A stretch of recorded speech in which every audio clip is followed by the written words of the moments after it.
$500 million of its own budget funds to expand this concept across Nigeria. So we're going in the truest test of scaling up that I've ever been involved in. We're going from 2 village sites to 113, starting January 1, to cover 20 million people in Nigeria in something like the Millennium Village Project. It's called the Local Government Area Conditional Grant Transfer Scheme. But Millennium Villages sounds better to me. And it's modeled on the Millennium Village approach. And like everything in democracy, we're waiting for the election in Nigeria now. And if it goes peacefully, and so far so good in a very complicated country, then this project will roll out next year with strong parliamentary backing and strong backing of 36 governors, and we hope a newly elected president. The Prime Minister of Namibia came to see us at Columbia University 2 weeks ago and asked now, please send a group to help us use our own resources to expand the Millennium Village concept in Namibia. Yesterday I got an email from Madagascar. I think actually it was this morning. When I woke up, I read an email from Madagascar that a couple Millennium Villages in Madagascar have started. And 3 days ago, I was in Gyeongsang-bukdo province of Korea, which is in the center of the Korean peninsula, where the governor of the province, Governor Kim, remembering Korea's own experience as a very poor country 50 years ago, which used a village-based movement to get out of extreme poverty, something called the Semeo Undong, which means the New Village Movement, said that this province in the center of the Korean peninsula would sponsor Millennium Villages because Korea wants to take its historical experience and the fact that it received aid early in its development process, and that was a major impetus and possibility for Korea's breakthrough to become one of the richest countries in the world. And I can tell you, having been in Seoul the last 3 days, it is one of the richest countries in the world, and it was one of the poorest in 1960. Korea wants to take on this project as well, and the Korean universities are interested in getting involved. And I made every pitch I could, believe me, with the president and the prime minister and the National Assembly and a foundation meeting, that Korea could take its New Village movement as a model to inspire Africa, and that the Millennium Villages concept broadly was a vehicle for Korea to show Africa how to do it. And we can all, no doubt, learn a lot from that. So good things are happening in a very complicated world. All of this takes time. As Brian said, the great struggles in history, ending poverty, ending slavery, ending apartheid, ending colonial imposition, all took a long, long time. Gandhi didn't give a speech or march to the sea and it was all over. It was decades, and when Wilberforce and others fought slavery, they started in the 1770s, and it was only in the 1830s that slavery was finally eliminated from the British Empire. It was 60 years of hard work. Of course, they didn't have Facebook. They didn't have social networking. They couldn't have the 100,000 friends, in that case the Quaker Friends, to end slavery. You can do it a lot faster.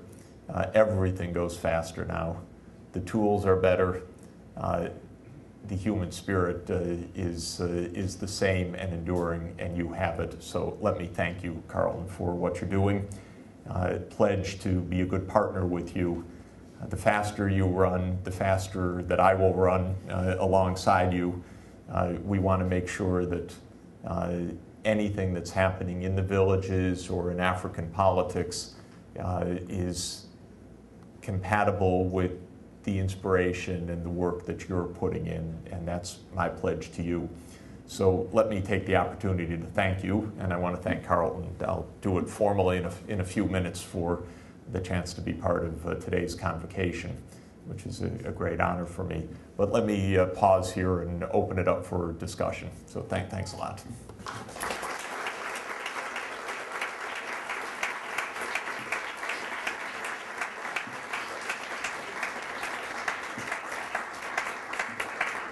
So who has some good ideas early in the morning? Someone with coffee in hand. Yeah. Tell me your name. Hi, I'm Graham. Graham, hi. I was just wondering, are there any plans for these Millennium Villages on First Nation reserves in Canada? You know, if we could think through with the First Nations ways to support development more effectively, and I've talked on several occasions with Chief Phil Fontaine about this. There's a new one. A new one. Okay, so I'm certainly game to think through any ways that these kinds of ideas can be helpful. The First Nations, of course, have their very long histories and political struggles and ideas about what development can be, and maybe these concepts can also be helpful.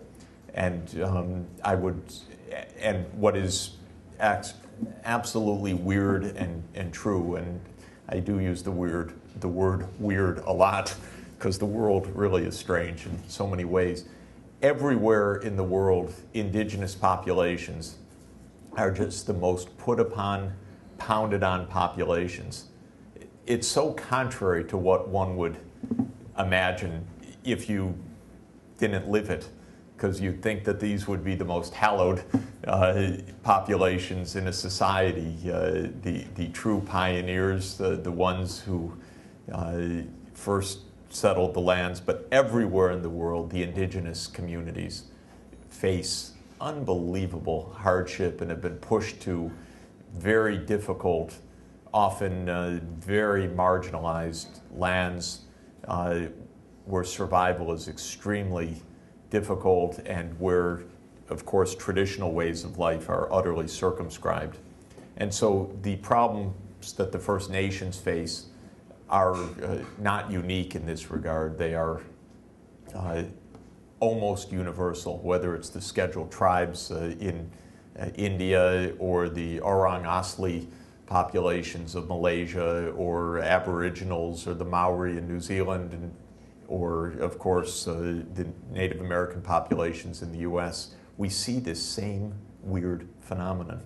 And so any solutions that can be brought, whether it's in healthcare or in business development or in other environmental management or other approaches, would have, again, world ramifying implications. It's estimated that there are about 400 million indigenous populations around the world, and they account for an astounding proportion of extreme poverty. And so thinking about this, the answer is yes. I don't have the answers. They'll have to originate with the First Nations, but I think that there probably are important ideas here, and I've certainly tried to make clear my readiness to partner as well, to bring the UN